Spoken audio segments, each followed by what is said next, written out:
On this episode of Content Sessions, we talked to Matt Laing about physiotherapy. Thanks for coming on. Thanks for having me. I came across you guys on the internet. I actually came across your profile before I came across Foundation's. I think it was via like hashtag or something. Anyway, dove in, saw it, looked like a really cool business. So I wanted to have you on, chat about the business. I know you guys are expanding in that, so it's a good opportunity, good person to come on. So appreciate it. Yeah, so tell me a little bit about the business background. I guess so. My journey started about 10 years ago. I've been practicing now for 10 years. As like most physios, got into it because I love sport and got injured a lot. About 2 years in, I became pretty disenfranchised, really, with how everything was running. So over a lunch meeting with my now co-founder Raj, we decided we were going to go out and do it our own. At that point, it was like 8 years ago, so things were a little bit different, just in the world in general. So it literally was like, all right, let's go find a place and let's just throw some physio beds in and let's get to it, right? And focused our business strategy on just providing client experience, which is something different in healthcare, right? Because everybody thinks of healthcare as like nobody wants healthcare, right? It's great in Canada because mostly it's free, but nobody really wants to admit they're hurt or they're injured or they're sick. Right. So we want to change that perception and change how people accessed it and how people experience it primarily, right? So we want to become more of a go-to resource for all our clients throughout their journey, whatever that journey was, right? Broken bones, running marathons, semi-pro soccer players, whatever that might be. Sure. We wanted to offer them another perspective on healthcare. And that was 8 years ago, coming up this August is when we actually, thank you, when we had that lunch meeting and everything kind of got put in motion. So we always say like we have our own kind of like marriage date, you know, our own anniversary that we always celebrate, separate from his own wife's, his relationship with his wife, which she's not too fond of, that he gets 2 anniversries, but that's just the way it is. And then business is a baby, man. It is, right? And the people you work with are definitely, they're more than family, right? Yeah. You spend more time with them than the people you actually probably have family with, right? So over the 8 years, our company's evolved. It went from just him and myself working with 1 employee. Now we're at something crazy. I think it's like 12 practitioners at our initial clinic. We've added massage and chiropractor and stuff like that into our team. And then we've recently started to expand the business over the past 2 years, let's say, the kind of wheels got set in motion, expanding into different areas of Toronto. Getting involved with more sports teams as far as sponsorship, just reintroducing ourselves into different parts of the community. Got it. Very cool. And so we'll come back to that, but to kind of go a little bit back from there. So obviously you have to go to school to become a chiropractor? Yeah. So physiotherapy is a master's degree in Canada. Okay. So you should do like a bachelor in some sort of science beforehand, which is like a 4-year program. And then all the programs in Canada are 2 years continuous program. You graduate with a physiotherapy degree, so not much else to do but go be a physio. Got it. Right? I mean, it's a pretty standard like pathway to get there. But yeah, so that's also how we get our new hires and stuff as well, and how we try to build our brand through them as well. Got it. And so from the time that you graduated, what's that timeline? Did you work for a place for a little bit of time, a lot of time? I worked for a big company in Canada for 2 years, which isn't that large of an amount of time to decide you're going to go out and do your own thing. Sure. For me, even when I was in school, I knew my path was to integrate business into it somehow. Got it. So for me, the one decision I had to make graduating from physiotherapy was, did I go right into an MBA program? And I was convinced or consulted or mentored out of it to actually go in and work at least for a year, figure out what the true issues are. It's different than when you're in school, what you perceive them to be. Right. What I learned after those 2 years was the MBA for me didn't make sense because literally nobody knows what they're doing in healthcare business, right? It's not something that we're taught a lot about. There's not even a real business stream, at least in the physiotherapy programs. Right. Within 2 years, there's just no time. Yep. Small things like how to negotiate, you know, how to do your taxes or hire people. Like they don't even cover those small little details. Right. Yeah. Or how to even really market physio as a physio. They don't even talk about that. So what I realized after 2 years was the people even running these clinics in these larger companies really had no idea. Yeah. So to go back to school felt like just a waste of time, where I could just kind of dive headfirst and just take the experiences I knew and kind of learn the rest as I went along. Well, look, man, I talked to students, graduated students that came from marketing about marketing. Still, hard that makes me feel better. Hard sell, and a lot of people that have made, you know, theoretical campaigns for different ideas, but it's like they're not rooted in reality. It's like you can have this concept that you like, but when you're outside of it, you don't know how much time they would have to allocate or what a realistic budget would be. Like that, it's a big struggle. I think that's a big problem with school, is the lack of practicality. And I understand that knowing fundamentally how things work and where they came from is important, but I think that's a big gap with a lot of post-secondary stuff right now. Well, it's good to hear it's a consistent thing. You know, you get really worried when you see, and I get a chance to work with a lot of students, and it's that pie in the sky type of mentality. Yeah. And I always kind of get worried. I'm like, gosh, what are we doing wrong as a profession? Like, we're setting ourselves up to fail as a profession. Yeah. So sometimes it's nice to hear that, you know, more than us as like healthcare practitioners also experience that difficulty moving forward. Yeah. And my opinion across the board is to do what students, like, if you can get work in the field, real work, even if you have to do it unpaid, it doesn't matter. Like if I were to have gone through the school route, and like just because I was entrepreneurial before, I was like learning what you're learning. Like no, you got to be in the field, knowing what is actually going on. And the students that come out on top are the ones that put in a bunch of time in businesses during that time to really get a handle on what's really happening. I always remember one of my friends saying, like, you're getting your MBA in real life. Yeah. Right? Like you're not just working on a case study anymore. You're just like implementing it and taking those hits as you go, but you're learning as you're making these mistakes, right? And you're actually implementing them. And he was like, you know what, this is way more valuable than actually going to school, paying the $20,000 a year as well, right? But you're actually getting that application, which is like invaluable, because no matter what, if you succeed or fail, you can take that to your next venture. Yes. And you can continue to build across that, right? Yeah, and I don't have a problem with school. I mean, it wasn't for me because it's not the way I learn. I'm all for people doing it, but I think getting the real experience alongside it is imperative. And so were you entrepreneurial kind of before school, like growing up? Did you always kind of know that you were going to run a business? I always felt I was going to, I guess I would say yes. I come from a family where everybody was like a contractor. So they were always self-employed. They were always essentially their own business. So I don't know if I ever really knew like to have like that experience of like, I'm going to go work for a large corporation and I'm just going to sit at a cubicle my whole life. Like that just never was a thought because of my experience. I wasn't one of those kids, mind you, who like in high school was out hustling and peddling things and you know, selling, like creating a video game or something like that and trying to sell it at all.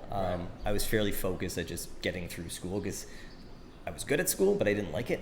Sure. It was always just a means to an end for me. So the quicker I could just get through it to get to my end goal was like all I cared about, really. Sure. But but I think there's a lot of value there when you grow up in the space where it's all around you, and you I think there's like a really key difference between people that grow up that have parents that have normal jobs, because you see it and then you understand the world in the lens of how to be an employee, or this is how you do whatever. And when you out of that space, when it's like I'm always hustling and doing my thing, even if it wasn't part of what you were doing, I'm sure there's a lot that came away from that. Yeah, it's probably just subtly, right? Like you see the long hours that get put in and the late night phone calls, all that sort of stuff, right? The early mornings, trying to get clients, that sort of stuff, right? Or customers, I guess.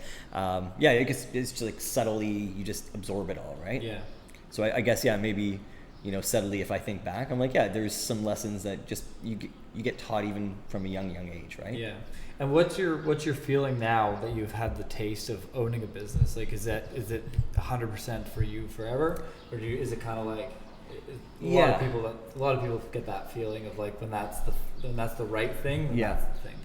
And I was trying to describe this to some of the junior partners we brought on in the past year, the excitement, and that you should get this like nervous excitement. And to me, the only thing I could explain to some people and some friends is it's like playing in a big game, like playing in a championship game in a tournament. You get those like jitters. Yeah. And it's those endorphins that kind of like to just come out, and that tells you like, yeah, this is what I want to do. Yeah. I also don't know if I could ever go back to having to take orders from somebody else. Yeah. I think that's part of it too. I'm like, I enjoy that too much of being the person who actually makes the decision, rather than just being told, hey, do this job, carry this out for me. Yeah. That would be too much of a struggle nowadays. But definitely, you get that feeling of it's that weird like scared excitement every time you go on a new adventure. And I always feel like that's what helps you with those late nights. And that's what allows you to work 19 hours a day sometimes, right? And get away without sleeping. Yeah, I know. Well, I fucking hate being told what to do. I'm so mad. I'm just going to take one pause. And so, the not being told what to do is a factor. And nobody likes being told, but there's like a difference between like when you can tolerate it or when you can't tolerate it. Definitely. Yeah. And so you said something at the beginning that was intriguing, and I came across it in your Instagram content from the Foundation Physio page, the customer success element, and I saw a couple posts about that. So talk to me about that. It feels like that's a core to what you guys are focused on. So really, our core value is to provide. I can almost give you verbatim our vision and mission as values, but it's to provide the people in our neighborhoods that we're in with the best healthcare experience that they can possibly receive. Physiotherapy, as much as I like to tell people I'm one of the best physios in the city, and I probably egotistically truly believe that, and I think that's okay to have a little bit of an ego that way. But the reality is there's not much difference between the technical skill when it comes to many physios. Got it. Okay, there are physios that are better trained and have better skill sets, but at the end of the day, then what's the difference? What's your discernible factor? What's your selling point, right? So, and like I said before at the beginning, it's, healthcare is always looked at as a negative, right? You need healthcare. You're seeking healthcare.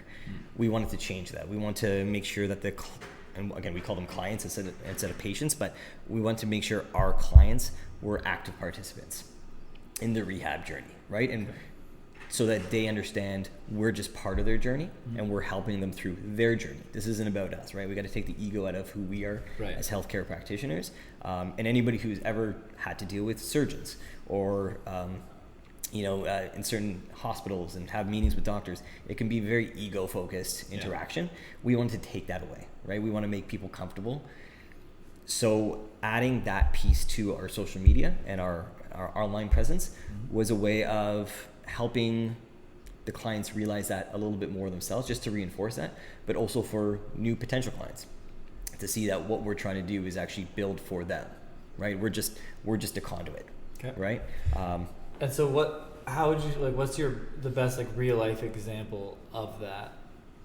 Because I get it, but tell me about how you kind of position it in a way that you're the conduit or you're part of the journey. Is that through your content online? Is it through when they come in for their initial consult? How do you guys operationally execute that? Operationally, we talk better about it in the context of the clinic, because the clinical setting is really, where everything happens. The online is just part of that funnel, right? To get people's attention. For us, it has to start on day one if they're making a call, right? How they're greeted on the phone, not going right to something as silly as going right to insurance or talking about price or cost, right? Making a connection with that person, making sure you're getting their name, asking them what their injury is, how it happened, setting them up with the right therapist who's going to match them properly. The moment they walk in, right, you got to be greeted by a nice smiling face.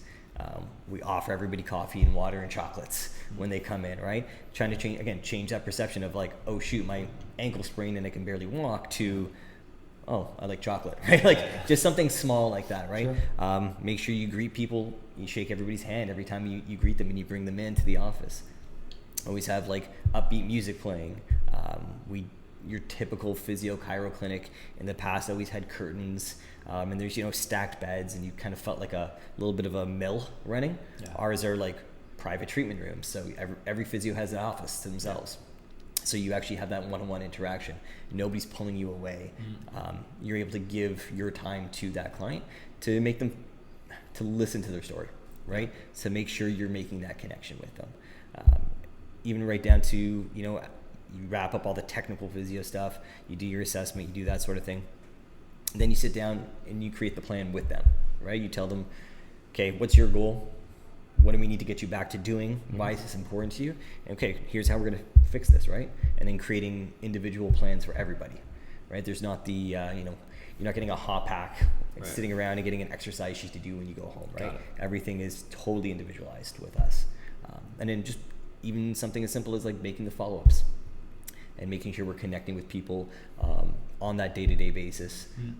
And then, some of the online tools have then been able to expand that a little bit further to make sure that we can continue to connect with people. And you want to make that connection so that the next time something happens,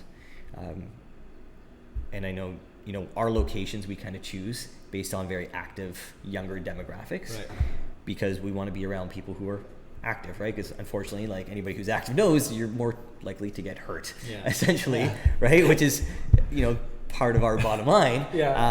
But we want to get you back kind of doing what you do best or what you love to do quick as possible. But then the next time something happens, you know exactly who you're coming to. You're not just looking at physiotherapy again, you're just looking us up again, right? So just kind of making that life cycle of that client and approaching it more of like a true client or customer as opposed to a patient, which is very transactional. Sure. Yeah. And I had a really great experience. You guys weren't right next door to me when it happened. So with Mend Physio. Oh, they're great. Yeah, they're friends of ours. So I've been back in there for a couple of different car accidents slash different things. But and I think that's right. I think they do similar. It doesn't seem like to the same extent, but I think the ideology is the same. And I don't think about when I get hurt, I just know I'm going there. That's it, it's right? The same, so it's a really great way to do it because it's instant for me, and then even if I have to travel a little bit into them, I'm fine to do it because that's where they put me back together, and they've made that connection with you, right? They've turned you into a believer, right, of the brand and what they do in physiotherapy in total, and then it grows from there. So did you guys develop that kind of based on what your real life experience was in the industry? Like, how did you come up with that as the core thing to focus on? That's a good question. I think for Raj and myself, we had similar ideologies about what healthcare should be and how we could present it to people. We both also had similar experiences within the same company, though we weren't working for the same place when we made that decision. I was at a chain with, we talked earlier about, getting told what to do, whereas very system-based, and you kind of had to follow their structures. Sure. So, that didn't rub me quite the right way. But at a core value, I saw that it didn't help the clients. So again, you had the opportunity to redo it yourself, rebuild it, go from the ground up. That was had to be the core value for us, and everything originates from that, right? Because if we're not doing that, nothing else matters. Yeah, got it. And do you guys? So right now you've just opened your third location. Third location. Congratulations. Thank you. I know it because it's right across the street from here. What's kind of the game plan? Is it? I mean, it feels like at the rate you were going based on the other two locations, it was kind of like get it there, develop the space, work the neighborhood, get really well known, make people love you, and then kind of go from there. It feels like that's been your style. Yeah, that's kind of our technique of kind of slowly trying to grow at a certain pace, but making sure that we've achieved certain milestones with it. This one we kind of decided was a new spot for us because now we're, there's two, myself and Raj were the co-founders, and we've got some junior partners with us as well, but all of a sudden now it's three. We feel like outnumbered a little bit. Right. So we've got to relearn a little bit how to run the business side of it. Right. Before we want to make that next step. Yep. The next steps are to open clinics 4 and 5. No for sure timeline set on them. We've kind of earmarked about 2 years. For 2021? Yeah, 2021-ish, at least for Clinic 4 and maybe even Clinic 5, depending on kind of organizational structure and how comfortable and confident we feel. Right. After learning how to run 3 clinics now. Yeah. It was definitely a change going from, when you're there always at one business all the time and you're the face and you're constantly there, way easier to run the operations, right? Yeah. 2 made it slightly more challenging, but was very doable. All of a sudden 3, it's like, oh my God, how can I be in all these places or have the right people in place all at once? So is your instinct with that you're gonna, do you still practice? Yeah, so I'm still practicing about part-time right now, about 18 hours a week. Yeah, I feel like you're gonna be off that real soon. You're not the first person to tell me that. I've had a couple clients who are business owners and entrepreneurs just look at me and be like, so how much longer are you into this for, right? Yeah. It's hard because that's what I love. Yep. I love it. And for a couple of weeks, I picked up just a few odd shifts because we had people away or people sick. And I was doing about 30 hours a week of clinical care. And I was like, oh my God, I love this. I forgot how easy this is for me. I don't even think of it as work. It's absolutely exhausting from a different point of view. Yeah. Your body hurts a little bit. You're a little more fatigued from having conversations all day long. But I still love it, right? Yeah. So it was easy to get up on Monday morning and just... okay, I'm going back to work. Right. It felt good. So would you, that being said, if you know that there's a need for somebody to be dipping between all 3 and overseeing and operating that, would you see potentially bringing somebody else on to do that, and because of your love for it, or would it be like, I understand my love for it, but I know this is what has to be done? Yeah, we're kind of, or at least personally, I'm a little bit split on that right now about which way to go. And as a team, we've had the discussions of do we actually look to bring more of a business person in at this point, right? Will that help us grow as a business quicker? Yeah. How much of a knowledge of the industry do they need to have, right? Yeah. Or is that even important? Maybe it's better they don't understand and have all the bad habits that the rest of the industry has. Yeah. I know my business partner, Raj, is he... maybe more than I do, loves the business side of it. I think he would like to maybe go a little bit more that way, so there may be an opportunity for us to split our time a little bit differently. Yeah. And I continue to kind of do half and half or 1/4 or whatever it is.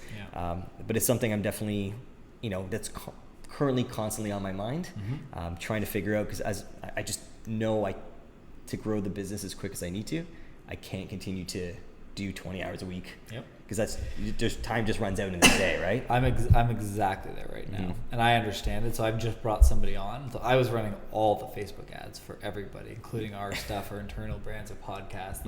So it was like, fuck, it's got to be 30 something Facebook ad accounts. Yeah, which is a lot of shit to watch. Yes, a lot of shit to manage. It's like twice a day I'm in every account. I'm everywhere. Managing one account's too hard. Plus everything else. Yeah. And it was like, okay, that's it. So it's funny enough, I had this conversation earlier today, because this is our 3rd podcast from today, and we were talking about how do you know how to bring the next person on. And my answer for my particular use case, because I did talk to a lot of students, I wanted somebody that was young and moldable, didn't have bad habits. But a lot of the people straight out of school students with no real intern experience, it was like, I can't hand you off technical. I can't give you an ad account to work on. If you were part of a bigger agency who you can sit under someone for a year and figure it out, sure, but not for a small company. Yeah. And I found a guy who literally was me 5 years ago. He's like, I threw my credit card into Facebook. I was just trying to learn how to do it. Spent my own money. I'm like, you're fucking hired. Let's fucking go. And I don't even care how good you are, but if you've done that investment in it, I was like, that's what I was doing 5 years ago. So it was the perfect. Yeah. And that's the struggle, right? Especially for small businesses, because I always find with a small business, there's certain mistakes you can make, but there's only so many mistakes you can make, right? Because the funding isn't unlimited, right? You don't have somebody to just pick you back up and throw extra money in the account. It's generally your money, right? So you can't really fuck up all that much, right? Yeah. Just a little tiny bit as you're trying to figure it out. So to get somebody like that experience is good, right? But that's very rare that somebody walks into your life and you're like, Yeah. the stars all align. It was a message board on a Facebook networking group. Oh, interesting, eh? And that was like my 40th person I talked to. But there you go, right? Like that's how many people you got to go through, because they've got to, you know, they're being you at that point, right? And without the bad habits, hopefully. Yeah, we'll see. So far, so good. Very, very good. And then, so where do you guys see it? So 3 to 5. Are you guys going to franchise it, or do you want to stay away from that? Like our goal is, because we can't be everywhere all the time, would be more of, I wouldn't say a franchising model, but more of a licensing model, where we would be licensing our name, our logo, our structure, our HR systems, all that sort of stuff, all our processes that we've been able to put in place to be a more successful culture and company. Right off the bat. Yeah. And then, kind of, you know, with some sort of ownership structure in place, basically. Again, that was a talk we actually literally had last Friday. Right. Late night over pizza and wine. It was like, okay, so how do we grow this quick and like maintaining the level of control we need to have, right? And just licensing a name doesn't work for me, because I can only have so much control over what's happening in that clinic in that case. Got it. Where if there's at least a little bit of an ownership perspective to it, or a control, you can make sure that you're just maintaining a little bit extra control, right? And for me, you know, Foundation and like my Instagram account, Matt Does Physio, it's the same thing, right? Like I am the company still, and the company is still me. Yeah. So it's really hard to just blindly give off control just to take, you know, a cut of somebody's paycheck every month, right? Like that's, like, again, that's not why we do this. It's to improve that client's life, right? So, but it's nice that you guys, like, I talk to a lot of people who don't have an opinion, or like don't have a preferred whatever, and that can turn into trouble when you're like, when you're on the fence about which method to use to expand. Like, it feels like you already kind of have the, like, well, I need it to be X, so this model fits around my need. Yeah. Which is good. Yeah. It's good to have that, Yeah, and I don't think it's perfectly quite worked out in my head just yet. Right. But it's at least something that's, you know, a discussion. And it's always like, I always love hearing other people's opinions and other startup and other CEOs' opinions, because everybody's got a slightly different take on it. Yeah. Right. And, but yeah, it's got to continue to reflect our values, and my values as well within that, or else there's just no point for me. Absolutely. Well, and I think I agree that getting other people's opinion is valuable, but at the end of the day, it's always based on what works for them or how it works in their world, and it's not your world. So ultimately, it'll be whatever works best for you guys. But it feels like it sounds like you've got like a good start to the map. And it's like an outline more than anything, right? It's like, okay, we kind of know where we need to get to. I shouldn't say that. We know where we want to go. We're just trying to fill in how do we get there within all like the professional and personal and goals that everybody has within the team, right? So it's a loose roadmap, let's say, right? Got it. Very cool. And so now you've got another clinic that's open. How are you guys thinking about marketing from a standpoint of new spot, completely different neighborhood than what you're used to, because you're right downtown in the city place, and now you're in like Corktown, which is different. It's very different. There are some similarities, demographic wise. I think there's, especially with all the cranes in the ground right now, a lot more of a young urban professional vibe is happening in Corktown. Yeah, for sure. Well, even all those like 7 River City buildings that already exist. Yeah, it's all those people. It's all the same people. Exactly right, and that's just pure density, right? And like we want to be in a place with a lot of density because we're still a transactional business, right? My first thought with us in this new location is we've got to go back to like guerrilla marketing a little bit, which is just knocking on doors, right? Letting people know you're around. Because if people don't know you're there, they're just never going to find you, essentially, right? And the best way for us, and what really helped us in the initial clinic, was just going to the running room and doing free talks at the running room, going to businesses, offering them lunch and learns. Sometimes it came from, somebody finds you as a client, and just through a discussion, you realize they work at a business, and you're like, hey, do you guys want us to come in? We'll just do a free talk. We'll bring you some food. really base it around education and providing value to people before they even walk through the door. We were doing that before we even realized that was a strategy, because we just didn't know better, right? Like we were just kind of like dumb physios, just like, okay, we need people to know who we are. Right. Let's go do this. It's like, how can I educate people? Well, I can tell you how to run. Right. You know, I can tell you how to avoid running injuries or fix them. So let me just go tell people. Yeah. And that ended up being valuable before we, again, knew it was, So we were content marketing before. Yeah. I love it. I just like, when sometimes I talk to my friends who are, you know, they're business guys or they're culture guys or whatever they are, and they throw these catchphrases out, and I'm like, oh, that's good. I got to steal that because I've been doing that. I just didn't know I was doing that. Didn't know what it was called. Yeah. I didn't know that was something you learn in a book. Okay, cool. Yeah. So step one for us was, you know, we're across the street from Impact Kitchen. Like, we've talked to them. The yoga place across the street, we've gone there. Running room, all that sort of stuff. Reaching out to some of the smaller sports teams that train in the area. We're lucky enough to already have a relationship with the Toronto Wolfpack, which is a rugby team, and they train and live down here when they're in Toronto. So we're not starting from ground zero necessarily. And we have a little bit of that experience now of like how to make those connections. Also, you know, still traditionally getting out to family physicians and doctors. There's a couple in the area, letting them know that there's somebody new, you know, in the neighborhood that they can refer to, little things like that. But because it is 8 years later, and because everybody's online and finds us through Google or finds us through Instagram, we have to be more cognizant of that. So there's also, you know, Google campaigns that we have to run now. Make sure that we're popping up. One struggle we found is no matter where you are in the city and you Google it, the original clinic comes up, even if you're down here. From the Google map listing, you mean? Yeah, because that one's got so much weight. Yeah, and it's I think we're up to something crazy like 260 Google reviews or something, and you know this one's got one. Right. So you know, that weight on the algorithm is just not in our favor right now. So we're trying to find different ways to connect with people within this area, which is always. It's the struggle because we're so comfortable and we know exactly what to do in the location that's successful. And the way things are just changing so much quicker.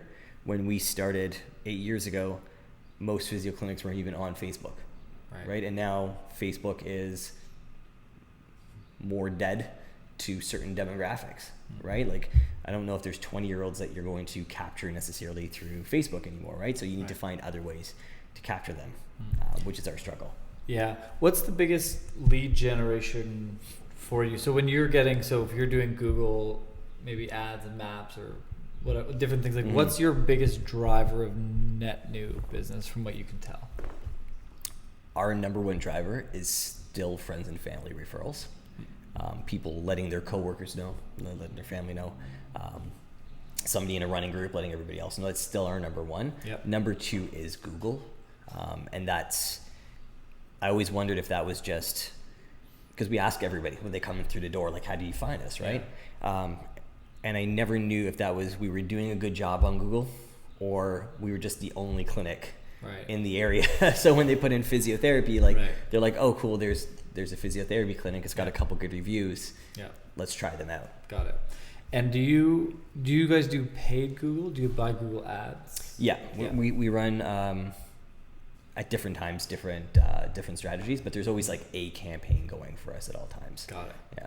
Okay. And do you measure? So the problem I always run into is when someone's like, "Oh, I found you on Google." I'm like, "Great. Is that because we wrote this long form blog article and we're ranking on the first page for this keyword, or is this a paid spot, or is this where like Google doesn't help?"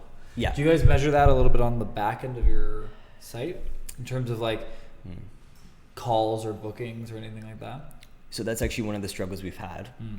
And one of the reasons we constantly go through a different Google budget, sometimes every quarter, trying to figure that out. For the longest time, all we had was a call button.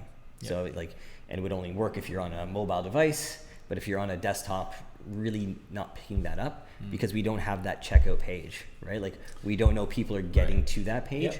We know they're coming to different pages. We can see the impressions and all that sort of stuff. But to get to that call, that action button, was hard for us to figure out. And we were never really able to figure that out. Now we do have a call to action button on the website, but it's on every page. All right, so I've got some suggestions. Okay. Because I've got a solution to your problem that's very affordable. What's the website built on? WordPress. Perfect. So there's a product called CallRail. Okay. And what CallRail does is it gives you voice over phone numbers. Okay. That are in relation, but that route to phones. So what you do is you install the CallRail plugin on WordPress, and you say, "Hey CallRail, I want 6 phone numbers." And you buy the phone numbers once. They're like 85 cents or something like that. And if you ever leave CallRail, you can actually take those numbers with you. Oh, okay. Which is good. Yeah. Which is not a lot of people hold them hostage. Like once you started paying for it, you have the option to buy the number. Okay. And it's cheap. Okay. And then you can use like another sort of voice over internet provider to actually use the number again if you want. So what CallRail does is you say, "Hey, I want a number for Facebook organic. I want a number for Facebook ads. I want a number for Google organic. I want a number for Google ads. I want a number for all your channels." Yeah. Okay. Okay. And then, so you want that times 3 because you need each clinic. Yeah. So what happens is when you click in from a Google ad to the website, the number dynamically changes on the page. Interesting. So even if they dial it, Yeah. if they don't click to call, they dial it, it will still track as a call from based on that, and it can record the calls. So you can, for quality assurance and stuff, you can actually listen to the calls into that as well. Oh, really? Yeah. That's really cool. And then so based on the volume, whatever came in, you can say, "Oh, this many calls came in from Google ads," because you would never see that number if it wasn't a Google ad that clicked it. That's a cool little tool. CallRail. It's very affordable. Yeah. I think you'd pay, based on all the numbers you have, I think it'd be like well under $100 a month for the whole thing. And it's fucking easy to set up. Yeah. That would give you some real answers. I'm really going to have to look into that because, it's always been that tracking thing for us. Yep. Right? And even something like Instagram, right? I mean, now we start to get people coming in, "Oh, I saw you on Instagram." Right. But did you find us through Instagram? Like, how did that even happen? And right. And you're not always going to, you can't always know. The one thing I like about CallRail is it also can do it for forms. So if someone did fill out a form, it would still give you first name, last name, all that detail. Yeah. Assigned to the phone number that was for that traffic source. Wow. Okay. Yes. That's very useful. Yeah. So it's like an all-in-one. I don't think I think that would actually solve every problem that you have from the tracking perspective. Yeah. Because then we'd just be able to go back quarterly or monthly and just go back and look. Here was the campaigns we were running. What was organic? What wasn't? And then the way, like for example, like a Google AdWords, for example, the way that integrates is that it would be able to go back as far as the keyword. Really? So the keyword physiotherapy in Toronto versus physio clinic in Toronto versus whatever, you'd actually be able to see the conversions from that. And then even further than that, of the calls that came in from that, which is the conversion, like match them up to the names of actual patients and see, oh, we may have gotten 10 calls, but they were all hang-ups. Yeah. And we only got 5 calls here, but 4 of them became patients. So that keyword is overachieving. So you can see that layer as well. That's very cool. Yeah. I'm going to have to go do that this week now. I understand. Sorry that I ruined your tomorrow. Holiday Monday is how busy. But they're really good. Their customer service is fantastic as well. I use them for a couple of people. Really good. Awesome. Appreciate that. Yeah, absolutely. So there you go. Tracking solved. There you go. It's that easy. Yeah. I mean, the couple things that it leaves out is like if somebody sees your phone number on Instagram and just clicks to call that. I mean, you could put the CallRail number for Instagram organic on that one. I find if you just do it on the website, it's enough. Yeah, that would be really helpful though, because I mean, as you know, like the amount of money you can just dump into Google and go, well, great, I'm getting hits, but we need to sell a product, right? So you just end up aimlessly just dumping money into Google sometimes and scaling back when you need to. And if you don't mind me asking, how much do you spend on average on Google ads? Because I have another piece of software that I recommend depending on what that number is. Usually, I mean, our top end would be about $1,500 per month. Yeah. Okay. Then, so there's another tool that you can use. It is called. What the fuck is it called? Click something. I'll send it to you after. Okay, Sorry, podcast. I fucking forgot what it's called. But what it does is there are a level of clicks that are robot fraudulent. They're not quite the right thing. Yeah. This is a tracking software that sits over the website, and every month it has triggers. So if you got a bunch of clicks for this, it'll actually be like, we think that these 9 clicks at $2 a click were not right. And they'll submit it to Google automatically, and then Google will be like, oh yeah, those were robots, you're right, and then they pay you back. Interesting. Yeah. And so it's $50 US a month. Yeah. That's it. So as long as it's giving you back $50 worth of fraudulent clicks a month, it pays for itself. Yeah, definitely. And it's really easy to install. And if you're spending that much, I guarantee $300 to $400 at a minimum is probably being wasted on fraudulent shit every month. Interesting.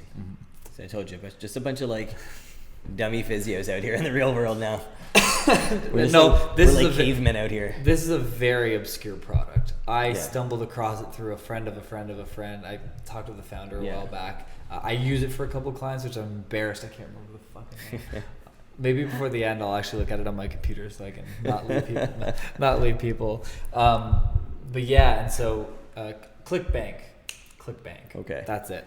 And so whether it's Facebook ads or Google ads, it will determine what it thinks is bullshit, robot, fraudulent, and then it will submit that to the platform, and the platform will be like, "Oh yeah, you're right. This wasn't good. Here's $175 back." I feel like a product like that, more people should actually know about. Like, very few do. They do. I don't know how. I don't think they do a good job of marketing. Sorry, guys. Because I for as much as I spend on Google and Facebook ads, which is a good amount of money, like close to $100,000 a month between different clients, like that's the thing. Yeah, I would think like you would know that, right? Like, never heard of it. Yeah, never heard of it before. So that might be cool. Especially if you guys are managing it in house. Do you guys or you have an agency? No, we do all the Google's done literally by me. Like, never mind in-house, it's just me. Got it. Yeah. So that would help. Yeah, that would be those two products sound like they would be really useful to just help know where that flow is going, essentially, right? Which is always, and again, the busier we get, the harder it is to manage those issues, right? Yeah. Yeah, that is a big challenge with scale, because especially like 3 different map. Yeah. Pain in the ass. That's a pretty big pain in the ass. Yeah, and like, I mean, a lot of what I can do outside of the treatment part is, I can do it over a computer. Yep. But I think I underestimated how much I'd have to travel. Yeah. And traffic in Toronto sucks. Yeah. So I just find I'm spending so much time trapped in my car instead of being able to do like, face-to-face interactions with our team, right? Yeah. So being able to like have products like that just like cut that clutter down. For you. Yeah. Yeah. There's another one, and I don't know like how many different kind of marketing things you go into, but there's a company called AppSumo.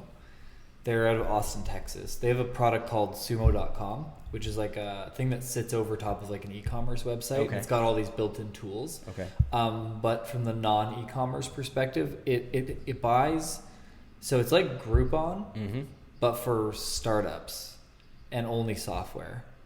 So it's like email marketing things and like all kinds of different unique and interesting tools and softwares, but it's not like MailChimp. Okay. It's like Hitmail. Okay. So it's like a new and up and coming one. They're trying to acquire customers. Got it. Okay. So they probably once a week they have a new one, and so like a small SaaS product would put it on AppSumo. They have got a million entrepreneurs that are on their mailing list, and you buy the software one time for life, and they have amazing deals. Okay. So there's a bunch of stuff I bought for like email sequencing. I bought so most products are like $40 to $80 a month if you have to send out if you're sending out correspondence to people. Yeah. This was like I bought it for $50 one time forever. And they have like social media scheduling products like a Hootsuite, but they'll have like the up and coming version of it. Okay. And you buy it once for like $80 and then you use it forever for free. Really? Okay. Yeah, AppSumo. And so they have all kinds of different deals, from like video editing stuff to email stuff to even like audio. I got a bunch of audio licenses from this one site. I've probably bought about 40 products from there in total ever. Yeah. There's some that I don't use, and like 3 years later, I'm like, oh, you know what? I want to use a Facebook chatbot now. Yeah. I have a lifetime deal Yeah. that I can now use that if I want to have a Facebook chatbot. Yeah. So it's really cool. Sounds like a good way of even just finding those products, right? Seeing what's out to there. even know that there's a solution to a problem that I didn't even know I had. Yeah. Right. Sometimes I think that's the benefit to something like what you're saying, right? Just knowing it. Yeah, because it pops up, and then they're very talented writers. So like when the emails pop up, like you want to read the product description. They do it's very funny, it's very quirky. Yeah. And then you're like, oh, I didn't know there was something that could do that. Which maybe that's how I came across that other one. No, it's not, because I would have bought that lifetime deal. I would have bought a lot of those. It's to start reselling them to everybody you know. Yeah, pretty much. I can't say I haven't done that before. But yeah, AppSumo, especially like while you guys are, you're probably experimenting with different things and looking for different opportunities. That website's probably cool to like just get an idea of what kind of tools and what things are out there. Anything from like even, they've got like the chat things that you can put on the website. Yeah. It has like little things like that too. I'll have to check that out too. Yeah. Another thing for my holiday Monday now. Yeah. Might take you into Tuesday, but whatever. Cool. And so tell me a little, so 3 clinics going to 5. And so Google is probably your biggest driver. But I've noticed that you guys are pretty good with your content on social. Your Instagram page is like a really nice visual. You guys do a lot of the ones where like it's like big, like 6 pictures making the big block. Starting to work on that. Yeah, which is hard to maintain. I feel like a little late to the game on that, but yeah. It's just hard to maintain, but they look nice. It looks nice when it's like picture perfect, right? When all 6 are in, yeah. Then it's amazing, but the first post after, everybody's like so OCD on me, being like, you got to put 2 more posts up, right? Like you got to get this fixed. I was like, all right, it's coming. And who does your social? Again, mostly I'd say 90% it's me. Yeah. 10% would probably be Raj on it, and we always get feedback. We do like part of our weekly meetings are like to discuss at least once a month to like set out a little bit of a mini schedule. Yep. So that we're not just trying to create that content necessarily as it goes. A lot more of our story based content can be more as the day goes. Yeah. Because you don't always know who's going to walk in the door. We've got a couple like very high level athletes right now, so usually if they're in the clinic, they'll post and we might just repost off them and that sort of stuff. But yeah, most of our day to day, I would say, or interesting stuff that happens or like that goes on the story. But the content creation is mostly me, and then again, monthly we kind of meet as a team to just discuss other ideas as well. Got it. And have you thought about shooting some stuff that's more like informational? Not like, hey, did you know this about the knee? Yeah. But like step by step, or like stretching or exercising. A little bit. And part of it, I think part of my, I want to say hesitancy, but maybe delayed intrigue into is just the time to really kind of sit down and create like that copy. Yeah. To really, not that I can't get up in front of a camera and say like, hey, here's what you do and kind of walk it through. Just want to be a little bit more polished with it. Yeah. I think if I'm going to put that content out, in which case, I need like a proper kind of a script that I can at least work off of until I get more comfortable. Yeah, and then you'll have to do like a shitload of videos in one day, and then you keep scheduling 1-day shoots. It's a lot to make the bank of content. But I was just gonna say to add to that, we did do one shoot with a soccer team I work with recently a couple weeks ago. So but those were pictures. We did just still photos, and then we turned a couple of them into GIFs. So there's a little bit of movement, but no voiceover or anything like that just yet that we couldn't just add on. So the copy's a little bit easier because then it's just the information kind of in the body of the text. Right. But I would prefer it to be more of a video style, like actually explaining it as it's happening. Yeah. Well, the reason I mentioned that is I've just suggested that to my trainer. So I've never worked out in a gym. Okay. Until like 3 months ago. Okay. I've been in a gym like twice before in my entire life. Okay. And it was like with a buddy, and then one time I threw up. I was like, and that was it, right? Yeah. And I was like, no, I'm done. Anyway, I hurt my shoulder climbing, and so I was like, shit, I got to do something while well, I'm not able to climb. So it was a referral, and I went in, and super knowledgeable guy, was in the military. He's like very highly trained. He's got like all kinds of certifications for different, understanding how different things work. Great guy to work with. But he said, look, twice a week is not enough. Mm-hmm. You need to be working out 4 times a week. I don't care if you come to me, but 2 other times you got to do it on your own. And I was like, I'm not going to fucking do it on my own. He goes, no, look, I'll give you what you're supposed to do, but then you go and do them. I'm like, again, no fucking way I'm going to do that. So he said, look, all you got to do is simple. You just search for the name on YouTube, even like in the abbreviated form, and everything I search for, exactly. There's a whole bunch of videos of like, this is exactly how you do every single fucking exercise. Mm-hmm. I was like, oh. And so I've been working out, this is like my tonight or tomorrow morning, depending on what I'm feeling, will be my like 6th time working out on my own in a gym ever. But I go to YouTube and I like dumbbell, curl, and I'm like, oh yeah, I know that I will do this. Okay, good. I know what I'm doing now. But to me, it seems so silly to me for it not to be him showing me that. Him recording all those steps and all that video, because then even when I'm on vacation and he wants to make that plan for me, if he had that content library, then I'd be interacting with him and his face and his voice, and keeps that top of mind. Also makes it easier, I think, from the user experience, as opposed to you having to go, hold on, like, okay, I did my exercise, hold on. Yeah. Let me go through this. Yeah, there's my exercise. Let me watch it. Let me do it. As opposed to just having a site or an app that was just your trainer or your physio, whoever it might be, and you're just like, oh yeah, that's my program just rolls one into the next, right? Yeah. And that's somebody, a client of mine who works in app development suggested that to me, because we were having a similar discussion even within the room, and I was like, being lazy, I'm like, hey, okay, give me your camera. Let me film you doing your own exercise. Right. And he's like, why don't you just have a library of these? And I was like, because then I have to do it. I've got to take the time and like go through all this work and try to explain it to you and all that. I think that's something that in the future I would love to really finally accomplish. Yeah. It just, the legwork and the time commitment to make it happen. Completely understood. I think the value of it is a couple-fold. It's top of mind with existing clients, but then it's this entire library / YouTube channel. You can write content to help you rank for certain things on YouTube. Mm-hmm. And like, it's also Instagram stories or Instagram TV episodes. Like, there's just so much use for it that it could just be a huge funnel of information forever and ever. Yeah, I mean, that's a very valuable point, because there's so many different avenues now, and then it's just putting it onto those avenues consistently, right? Yeah. Well, and that's like my example. I do this with how many fucking cameras? 4 or 5 cameras going, right? So I'll take this, I'll cut it all together with the audio, make it one episode. So this will be however long we talk for. We'll then grab 3 or 4 clips that are under 10 minutes. So that'll be Instagram TV and YouTube episodes. So it gives us, we can post every other day on YouTube on the back of this.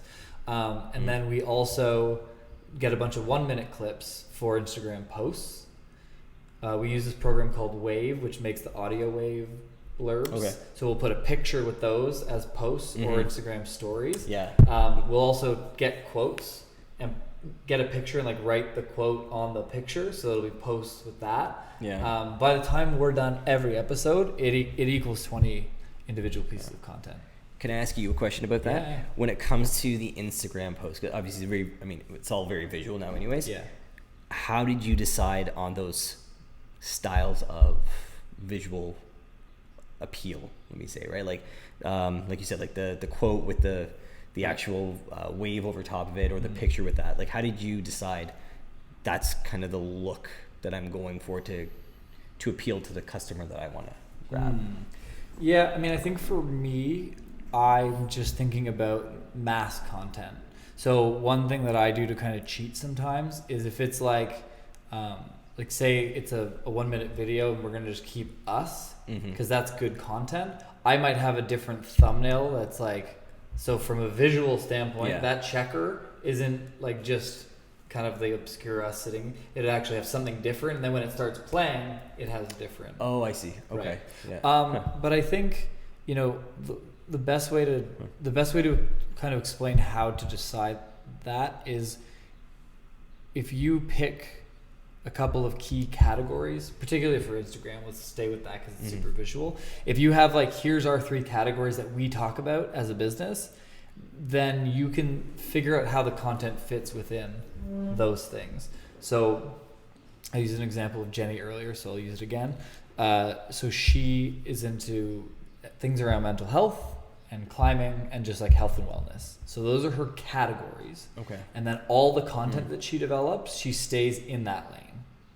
Okay. And then when you're in that lane though, you can then say, okay, the type of content could be like informational, inspirational, entertainment. It could be funny, it could be, whatever. So I think if you have those categories, then you can really fuck around with the visuals and it still feels on brand.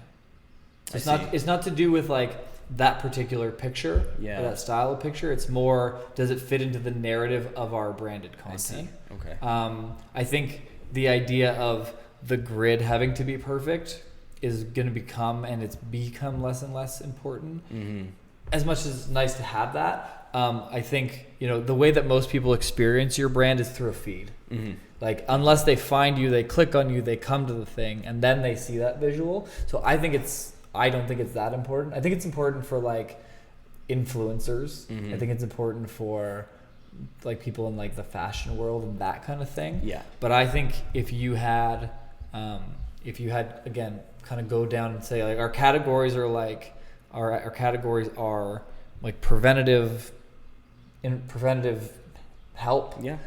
Client success stories and whatever. Yeah. Then you kind of fit everything to within that, and then you just kind of experiment with the visuals. There's not really a right answer. It's more to stay within that narrative. Is kind of what you're saying. Yeah. But I'm a firm believer in trying different stuff that's not meant for the grid, because you might find that like, and some people do find those where it's like a solid color background and it just has like a quote on it. Like some of that shit does incredibly well, and I would like, why would you fucking post that? I don't like that at all. But some of those posts do incredible. And that's, I think, where my question kind of comes from, because you see those ones that you're just like, I don't even understand why people would interact with this. Yeah. But it hits some tick in the head that goes, oh, I need to stop on that page, right? How many motivational quote Instagram accounts could there possibly be? Yeah. But there's always new ones, right? And all they're doing is posting a quote over top of a gray picture of a mountain. Yep. Or whatever it is, but and that's I think where my question was, because I think you do like very well visually at that stuff. Like it looked like your Instagram feed, which is what I've seen, is like it just, again, not the grid, but like all the pictures make you at least make me stop. Yeah. But like, it's a bit of trial and error. What I would say is like the insights page, the main insights page on your Instagram profile will give you the answers. Yeah. Right? Like you'll be able to see your top performing likes based on engagement, and then that's really just the answer. It's just do more of what people are interacting with, because you got to remember that every account has different followers and they like a certain thing. So like the reason why people followed you is because of something. Yeah. And you don't know what that answer is, but like my visual style is like I talk to a lot of business owners about marketing content. So people that like marketing really like my stuff. So I know like sitting at a table talking like with microphones, like, oh, there's something important going on. Yeah. Here. Yeah. Like that's basically that makes sense. That's the work, like that's the cheat for, right? Yeah. Or like I'm in like I was talking at Ryerson like a little while ago. So like the pictures of me like at Ryerson with a crowd, it's like, oh, there's something important. You kind of play to what the audience came to you for, and you got to take a little bit of a guess at that. So I would say I would look at what content in the last year has performed at the top rate, and that'll be it. Like I don't think if you started posting inspirational quotes, it's going to help you. Yeah. No, even though as a whole inspirational quotes do well, but what I would say is if maybe you have some stuff where it's like, those videos where you have the staff introducing themselves, maybe those have been the top performing. And people want to know more behind the scenes, and to post, hey, here's what's going on in the office today. Here's us doing this. Here's us doing that. You can kind of get a feeling of what type of content is people's preferred based on that, and then just kind of be creative with like, okay, how do we give them more of this? That's not just the same picture. Yeah. over and over. How to post it, yeah. Yeah. That's interesting. Like, yeah, I mean, I've played around with that, the Insight page, and yeah, I know the one that's the consistent, and more so on my personal professional page is actually the exercises, which to go back to what we were just talking about is people want to see the explanation of it. And I've tried a couple different versions of like, you know, different borders and just different like visuals and like words over top.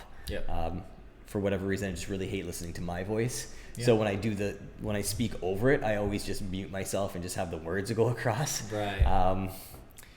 Which I find easier to when I got to go back and look at it, I don't have to hear myself. Yeah, but you can just mute it up until the point where you post it and then unmute it and post. I don't listen to my own podcast. I've never listened to an episode before. Really? I have no idea what happens. Someone edits them with their interpretation and then it goes on the internet. I have no idea. I don't want to listen to my fucking voice either. I think that's it, right? It's like, I think maybe that's why also I've shied away from doing like more of that video stuff. It's just like a little bit of that, like, it's fear, right? It's a little bit of a fear thing, right? At the end of the day. Yeah, I think I've suggested this to 3 people and nobody's fucking listened, so I'm going to tell you 2. Someone's going to listen. I think because of your geographic and demographic, I think you could put out some stuff that's like, hey, do you sit at a fucking desk all day in a big office tower and not get enough exercise and your body hurts? Here's some stretches that you can do preventatively so that you don't have to come see us and when your body's crumbled into itself. So like stuff that's contextual to the audience, which is the younger professional active person who probably works at an office, right? So like, hey, here's like how to pin your foot on your desk so you can get a good stretch, and like those things that are practical, that are like useful for them at work, that are unrelated to like after I'm hurt.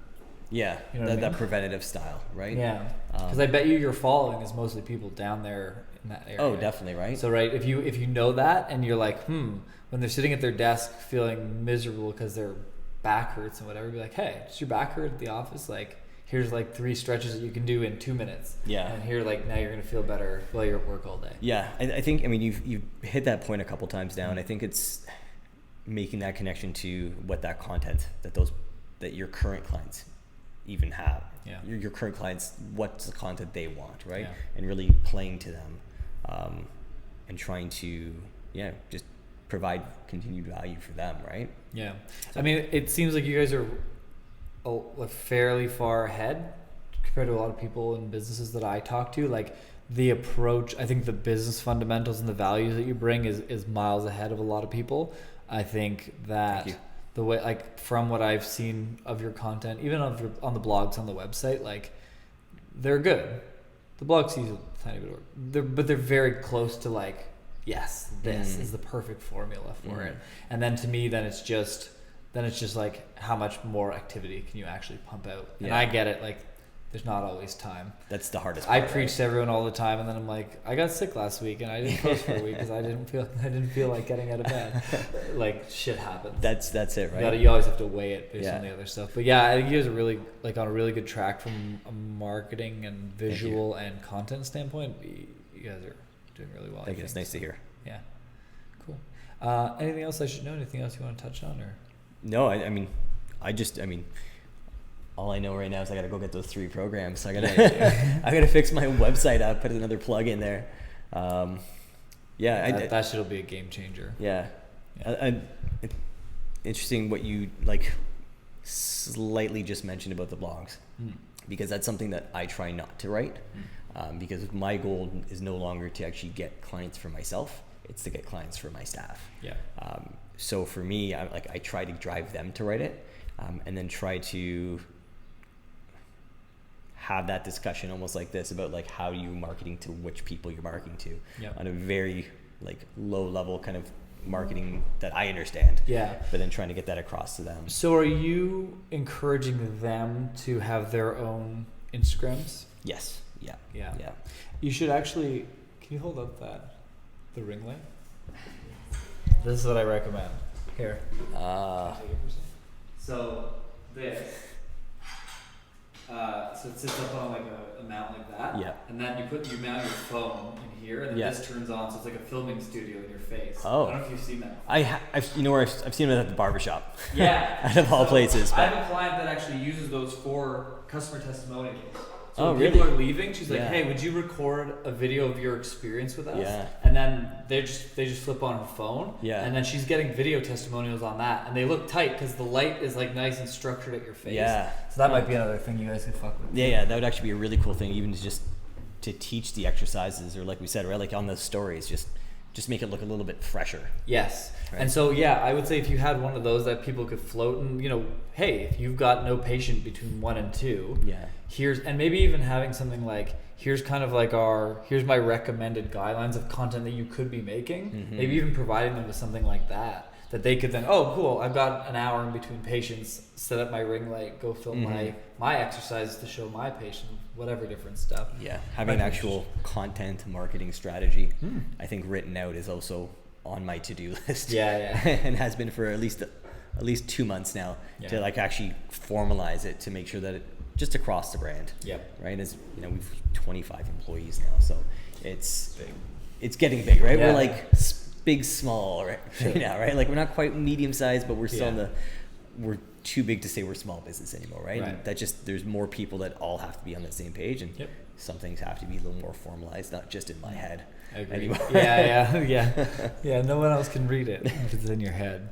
But yeah, I would like getting something like that, and then giving them an actual like action plan of how they could execute it. Because it's hard. Like you watch other people and you're like, oh, well, they already have this many followers and they're putting out this, and it's very hard for people to start because like, well, what do I do? What is that picture? How do I do my first? How do I post consistently? How do I do my stories? So I think if you gave them those tools, it would be an interesting thing to watch. Because I think here's one thing I hear arguments from both sides, but my thing is the more you can pump them up, the easier it's going to be to bring on high quality people as you grow, right? If you're coming in and you're saying, hey, I have a job and the environment's good and the values are nice and the people are nice and I enjoy it, great. But if you took that to a level of like, hey, he's also branded me as my own entity online. I mean, you will lose some people because they'll become big and they'll take off and they'll do their own thing. But then you were the guy that put them on to be able to do it. So that's interesting. And I mean, I think in every business you're always at risk of losing your high achieving staff. Anyway, I think there's still some value to that, because if they go out and become successful, I mean, it should never be driven from an ego perspective, but I mean, it's almost like, hey, the next person coming up is like, hey, but I want to be like that person. So they'll want to reroute their career through you anyways. And the people that are going to do that are going to do that anyway. So to me, if you can put them on even a little bit more, then they'll love you forever as the guy that helped accelerate what they were going to do anyway. I definitely agree, right? Yeah. I definitely agree with that. And that's part of just, it's like you got to care for your employees. You got to take care of them. You got to know what they want. And like, how do you help them through their career? You got to be a good person to everybody, essentially, right? Like, and I think that's important, right? It's just, it's business, but there's more to it. So you want to help people all the way through, right? From our business point, it almost like those values have to align even more, because we're in the business to help people. So I've always thought it would be incredibly weird if I didn't treat the staff well, right? And didn't want to help them progress their careers and their goals. If we sit there in front of everybody and say, hey, we're here for you and your journey, and then turn around and as soon as the doors close, we're actually not there for your journey either, though. Right? We're just dicks. That would just be like a weird two-face. You'll get called out on the internet for that. Definitely. Glassdoor is a powerful fucking thing, especially as you grow. Fucking Glassdoor. Anyway, it was super nice to meet you. This was amazing. Thank you. It was fun. Thanks so much for coming on, man. Appreciate it. All right.